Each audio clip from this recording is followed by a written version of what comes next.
Mi nombre es Jorge Eliezer Mejía Romero, soy licenciado en Educación del área de Ciencias Sociales, egresado de la Universidad Surcolombiana en aquel tiempo, ahorita Universidad de la Amazonía de Florencia, Caquetá. Empecé a trabajar en magisterio en el año 1977 y acompañando los procesos de organización de las comunidades, fuimos organizando desde el sindicato de los maestros, organizaciones campesinas, de acción comunal, vendedores ambulantes. Empezamos a trabajar con una campaña de la oposición 1. Posteriormente, en los años 82 y 84, que empieza un proceso de diálogo y negociación con Belisario Betancur, que culmina con el primer acuerdo de organizar la Unión Patriótica. Entonces me presento en una lista con otros dirigentes populares del municipio de Doncella de Caquetá al Consejo Municipal, y de ahí para acá pues se empezó a trabajar. A los 2 años siguientes crecimos, de un concejal pasamos a 3, ganamos la alcaldía con una coalición de fuerzas tanto de sectores de los partidos tradicionales, Partido Conservador Liberal, como de la misma izquierda y sobre todo de la naciente Unión Patriótica. Esto pues no les gustó a otros sectores, sobre todo sectarios del Partido Liberal, y empezó una persecución que se expresaba a través de los debates que teníamos en público en el Consejo, pero también empezaron a llegar panfletos, escritos amenazantes de que debíamos abandonar la región, el país, porque esas ideas estaban dañando las comunidades. Yo no le presté atención y sí fue testigo de como de unos 2 intentos antes del último atentado que se me hizo. En una noche salíamos del consejo de trabajar, de una sesión tipo 10 y media de la noche, y como mi casa la tenía en uno de los barrios aledaños al pueblo, pues teníamos que cruzar todo el centro del pueblo para irnos al barrio. Cuando de pronto pasan 2 individuos en moto y veo que a una distancia de unos 40-50 metros paran la moto y se baja uno que iba en la moto y se viene hacia nosotros. Yo iba con mi señora, los 2 niños de brazos, cada uno llevábamos uno cargado. Entonces cuando yo miré eso le dije a ella, haga de cuenta que no hemos visto nada, empecemos a caminar hacia atrás, pero sin dar la espalda, ¿sí? Caminando de para atrás. En ese momento ya salían los chicos como de la función de cine, de teatro, y los estudiantes de la jornada nocturna, y pues nos alcanzaron así. Y cuando vieron la situación, entonces, ¿qué pasa, profesor Jorge? Me conocían porque iban por lo menos unos 10-12 muchachos que vivían en el barrio. Entonces yo les indico, no, mire esa moto allá. Entonces todo el mundo a la expectativa, y sí, los tipos apenas vieron que ya nos involucramos con el grupo de personas que bajaban hacia el barrio, entonces decidieron irse. Eso yo creo que es uno de los hechos que uno ve de que querían atentar contra uno. Posteriormente, también estando en una reunión del Consejo Municipal, por los meses de octubre y noviembre, discutiendo presupuesto y deshabitación, me llega la información, la razón, por parte de unos amigos conductores que habían bajado a llevar una carrera. Ellos trabajaban en unos carritos haciendo las carreras urbanas hacia el barrio, y cuando fueron a entrar al barrio notaron la presencia de hombres de civil con ponchos y armados. A él no lo pararon, pero entonces él bajó la velocidad y pudo observar bien la acción. Inmediatamente entonces me llevan la información, le comunico al alcalde y destacamos una comisión entre civiles y policías para inspeccionar el área. Cuando ellos bajan, indudablemente encuentran los individuos y se les identifica que son miembros de un batallón en Charro de aquí de Bogotá, que hacían ellos por allá en el Caquetá, bastante lejos, y armados, que estaban en una operación especial. Entonces entendimos nosotros que tal vez estaban esperando que uno de nosotros o alguno de los dirigentes o concejales bajáramos por esa parte para asesinarnos. Se tomaron todas las medidas, a mí me colocaron en el servicio de escolta por parte de la policía, me acompañaba, andaba con él se daba cuenta de mis actuaciones, de mis acciones, etc. Mas sin embargo, el 26 de mayo de 1989, llegaron ya prácticamente a eso de las 6:15 de la mañana a la casa, dos individuos preguntándome y que ellos querían que yo les ayudara a organizar una junta patriótica en San Vicente del Caguán. Cuando ellos me dicen eso, yo les digo, no, ¿cómo va a ser en San Vicente si allá nació la Unión Patriótica? Fue el acuerdo y allá hay suficientes dirigentes y cuadros que le pueden ayudar a eso. Entonces ya me cambió la pregunta que no, que era en Puerto Rico. Yo le decía, en Puerto Rico, Caquetá, nosotros tenemos de los 13 concejales, por lo menos 10 son de la Unión Patriótica. Entonces no se justifica que usted venga a decirme aquí que le vaya a ayudar a organizar una junta patriótica, no, que es de la montaña. Cuando me dicen que de Montañita a Caquetá, entonces yo les digo, no, ahí tenemos el alcalde y tenemos de los 8 concejales, también 7 son de la Unión Patriótica. Entonces no creo que necesiten dirigentes para que les vaya a organizar juntas patrióticas. Ustedes lo pueden hacer allá desde la Junta Patriótica Municipal, que les ayude a organizar lo que ustedes quieran. Ya cuando él psicológicamente lo desarma, entonces procede a decirme, no, es que nosotros venimos del Huila. Le dije, bueno, ya el Huila ya suscitó que lo hablara con la Junta Departamental, nosotros no tenemos nada que ver con ellos porque nosotros pertenecemos aquí a lo que es el departamento de Caquetá. En ese momento entonces dice, bueno, entonces aquí le mandan esto. Cuando él me dice eso, yo miro en el movimiento de las manos, lo que hace es defundar un arma. Y como tenía yo la mano cogida en la de la ventana, lo único que hice fue tirarle la ventana y guardarme en la esquina de las paredes. El tipo no me alcanzó a disparar. Pero el otro que estaba en el otro lado de la ventana y que mi esposa le estaba prestando atención, entonces se alcanzó a sacar el revólver y ella, en lugar de cerrarle la ventana, lo que salió fue corriendo por la sala y empezó a disparar. Le alcanzó a pegar con unos 3 tiros en las piernas. Afortunadamente no le hizo daño en los huesos, hasta un tiro le quedó incrustado en lo que es la rodilla. Afortunadamente no le estalló. Ya con eso entonces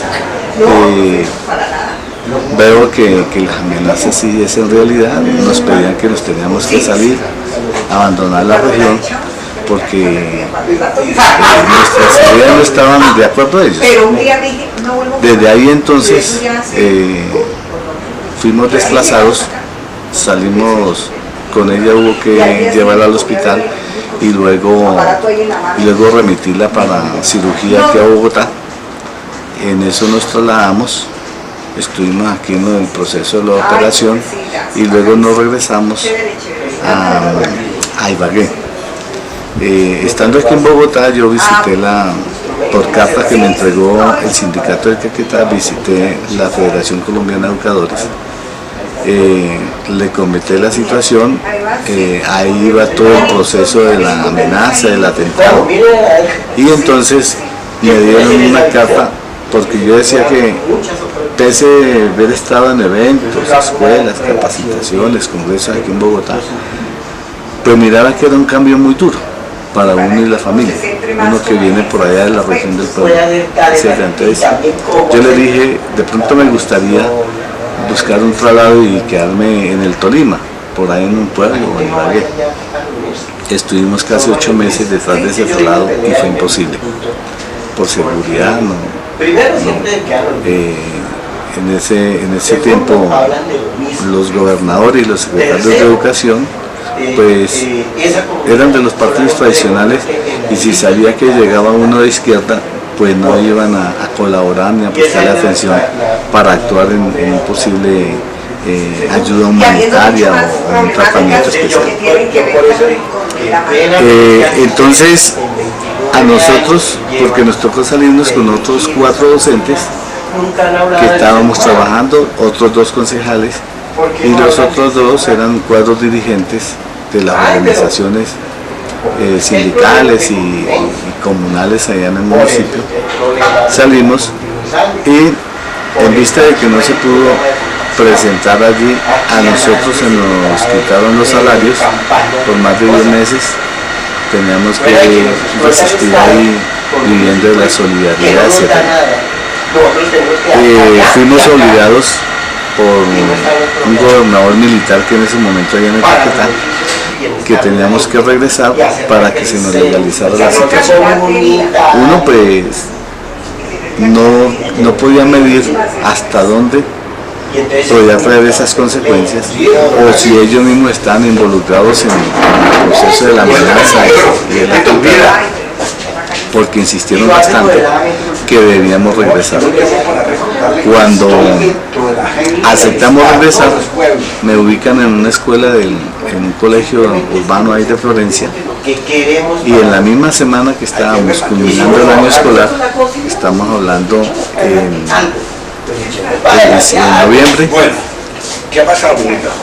de ese año, nos fueron a buscar 3 individuos, llevaban un poncho con unas higras o unas mochilas, llevaban las armas y me preguntaban, como nosotros ya habíamos hecho un acuerdo con el director del colegio, yo no estaba ahí, que no me conocía, no aparecía en la lista de los docentes. Entonces insistieron tanto que él se los llevó a la oficina y le mostró la lista: mire, esta es la lista de mis docentes, aquí no aparece Jorge Mejía.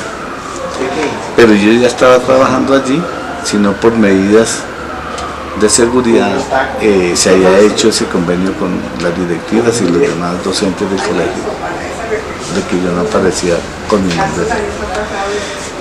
Ante esa situación, entonces, de una vez un grupo de docentes y el rector me acompaña nuevamente a la sede del sindicato de AICA de Florencia. Presentamos la situación, damos a conocer lo último que se ha presentado, y el sindicato destaca una comisión, unos compañeros me acompañan, nos presentamos en la Procuraduría Regional de Caquetá, llevamos el caso y entonces yo había estado gestionando la consecución de un arma de salvoconducto, creyendo de que de esa manera uno se podía proteger. A pesar de que me han colocado acompañante, pues yo decía, no sobra que uno pueda tener también un arma para protegerse. Le dije al procurador y le dije a los compañeros maestros que me acompañaran a la sede de la SIJIN, allá y de la SIJIN en Florencia, porque yo ya he hecho la solicitud a ver qué respuesta me tenía. Y cuál sorpresa cuando vamos allá a las instalaciones de la policía, encontramos uno de los carros que había estado en el atentado, porque ya estuvieron en el barrio donde vivía, en el Doncello, barrio olímpico. Allá llegaron 2 carros, y entonces uno de esos carros estaba ahí, de acuerdo a mi declaración que entregué, con unas características, un carro Toyota, pintado blanco con rojo, sin placas. Entonces el procurador se sorprende y envía al secretario que le lleve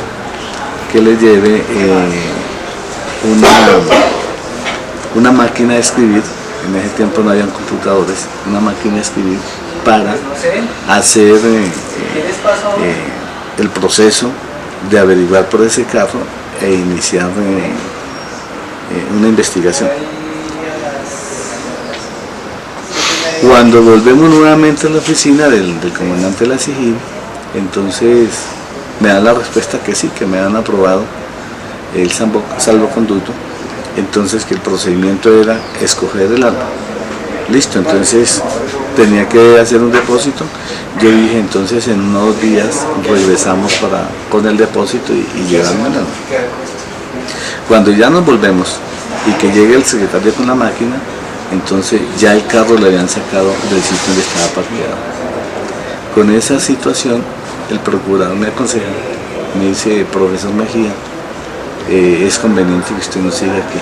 Ahora sí entiendo, aquí hay personal de esta institución involucrada en las amenazas y los atentados a ustedes, por lo tanto no es conveniente que siga aquí. Camine y hablemos con el sindicato para que organicemos su desplazamiento inmediato de aquí de Florencia. Y sí, esa misma tarde me consiguieron los pasajes en avión y me sacaron de la región. Ya llegando aquí a Bogotá, me instalan en el 90, me ubican, me hacen presentar a la Secretaría de Educación y me ubican en un colegio del 20 de julio a trabajar, y el departamento me sigue cancelando. Yo enviaba las constancias de trabajo y allá me consignaron. Entonces esa fue la situación que se vivió, y desde esa época, pues año 89, que fue lo más duro de la represión en la Guetá, 88-89, fui testigo del asesinato de varios concejales, el diputado Henry Millán, algunos alcaldes, etcétera, líderes populares que fueron asesinados en el departamento. Desde los años 90, entonces, ubicado aquí en Bogotá, posteriormente se me legaliza el traslado de nombramiento en el año 92. ¿Sí? En el año 92. Y pues, con algo de temor, no salía a trabajar directamente con la UP, lo hacía de una manera muy sigilosa. Sí me vinculé directamente con el sindicato y las cooperativas. Referente a la creación de este partido del Acuerdo de Paz y la implementación de los acuerdos, pues si uno es bastante temeroso de creer que el gobierno vaya a cumplir en lo que uno ha podido ir haciendo seguimiento y leyendo los acuerdos, podemos decir que la insurgencia ha cumplido en más del 90% y el gobierno solamente iría en un 30-40%. Eso lo vimos nada más y se refleja en las zonas veredales que fueron negociadas para que ellos se instalaran mientras iba el proceso de dejación de armas. Y esas zonas veredales no alcanzaron más del 70% de la construcción, incluso que ya estaban hablando que prácticamente una zona ni siquiera habían iniciado a construir las casas y ya había vencido el plazo. Igualmente hay las denuncias de muchos presos políticos, detenidos de ellos, que pese a habérsele dado el indulto, en estos momentos no están libres, no se le están prestando la atención a los servicios de salud y muchos de ellos todavía continúan en las cárceles. El proceso de capacitación y de educación pues también va muy lento, con muchas dificultades, no se han creado las condiciones. El apoyo para iniciar proyectos productivos, pues si bien es cierto ha empezado una capacitación, hay que decir que lo fundamental que es las tierras tampoco se ha definido, ¿sí? Hay zonas donde 100, 200, 300 personas que pueden estar produciendo la tierra, produciendo sus alimentos, pues no lo pueden hacer porque el espacio donde están no les da eso, y entonces eso va retrasando el cumplimiento de esa implementación. Igualmente crea mucha desconfianza y uno pasa a entender que el gobierno dilata esas situaciones, le pone muchas trabas, pues al mismo tiempo para aburrir a estos jóvenes, a estas personas, y empiezan a abandonar, empiezan a desertar ese proceso con muchas dificultades, porque una persona que ha estado involucrada en la guerra, sin hacer nada, se va a aburrir, sin tener unos procesos de cambio de su vida, su adaptación a la población civil, pues puede ser presa fácil para empezar a constituir algunas bandas criminales, desesperados por suplir sus principales necesidades, entonces se pueden convertir en vándalos. Eso es la parte pesimista para uno creer que el proceso vaya a un feliz término, más sin embargo hay un gran optimismo en la población y a veces a uno lo contagian eso, la constitución de este partido por parte de ellos, dejar todas las actividades violentas para hacer política, empezar a organizar a las comunidades, me parece bastante fabuloso y algo que lo han venido expresando en los encuentros, en las reuniones, en la participación de los foros. Ellos solos creen que no van a conseguir los acuerdos firmados con el gobierno, sino que tienen que involucrarse las comunidades, porque las comunidades son las que en estos momentos están padeciendo las necesidades de muchos servicios públicos, el caso de la restitución de todas las tierras que le fueron apropiadas por agentes generadores de violencia, en el caso de mejorar las condiciones de las escuelas, de los hospitales, etcétera. Son situaciones, las mismas vías carreterables, son esas situaciones que las comunidades no tienen resueltas. Entonces eso obliga a las comunidades, así como está sucediendo aquí en el sur de Bogotá, por el botadero Doña Juana, por el problema de la contaminación del río Tunjuelo, por las minas que están explotando. Eso obliga a las comunidades a salir a defender sus derechos, a exigirle al gobierno que les cumpla algunos acuerdos convenidos. En el caso de los candidatos presidenciales, el general Bernardo Jaramillo, y de parlamentarios como Leonardo Posada, uno de esa situación nunca lo podía imaginar que llegase a ocurrir en un país donde el Estado estaba comprometido en protegerlos por la misma calidad de personalidad que eran. Pero ya posteriormente, cuando se han conocido las investigaciones, todos los procesos, los agentes implicados, entiende uno de que fue una política de exterminio orientada desde el Estado para no dejar que este movimiento de la Unión Patriótica siguiera tomando fuerza, porque recordemos que para los años 88 ya se contaba con un buen número de representantes de la Cámara y senadores. Teníamos presencia, creo que en más de 100 municipios, con alcaldes, asambleas departamentales, consejos. Entonces era un movimiento que iba creciendo con un apoyo muy popular desde diferentes sectores sociales, políticos, muchos militantes de los partidos tradicionales ya también cansados porque sus dirigentes tradicionales no les resolvían los problemas, miraban en la Unión Patriótica una alternativa, y eso pues a uno por una parte le llenaba de temor cada vez que escuchaba que caía un compañero, un cuadro, que era asesinado. Las masacres, sobre todo para la zona del Meta, masacre de 4 o 5 concejales, incluso la misma alcaldesa, que fueron asesinados en el Castillo Meta.